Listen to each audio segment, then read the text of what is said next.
ಬೇಸಿಗೆ ಆರಂಭದಲ್ಲೇ ಹಾವೇರಿಯಲ್ಲಿ ನೀರಿಗೆ ಅಭಾವ ಸೃಷ್ಟಿಯಾಗಿದೆ. ಜಿಲ್ಲೆಯ ಜೀವನದಿ ವರದಾ ನದಿಯ ಒಡಲು ಬರಿದಾಗಿದೆ. ಡೆಡ್ ಸ್ಟೋರೇಜ್ ಹಂತ ತಲುಪಿದ ವರದಾ ನದಿಯ ನೀರು ಲಿಫ್ಟ್ ಮಾಡುವ ಜಾಕ್ವೆಲ್ಗಳು ಸಂಪೂರ್ಣ ಸ್ತಬ್ಧ. ನದಿಯಂಚಿನ ಗ್ರಾಮಗಳಲ್ಲಿ ನೀರಿಗಾಗಿ ಹಾಹಾಕಾರ ಶುರುವಾಗ್ಬಿಟ್ಟಿದೆ.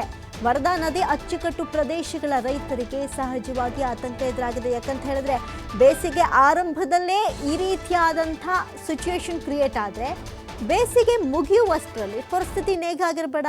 ಹಾವೇರಿಯಲ್ಲಿ ನೋಡಿ ನೀರಿಗೆ ಯಾವ ರೀತಿಯಾಗಿ ಅಭಾವ ಕಾಣಿಸ್ಕೊಳ್ತಾ ಇದೆ ಅಂತ ಹೇಳಿ ಜಿಲ್ಲೆಯ ಜೀವನದಿ ಅಂತಲೇ ಕರೆಯುವಂಥ ವರದಾ ನದಿಯ ಒಡಲು ಬರಿದಾಗ್ತಾ ಇದೆ.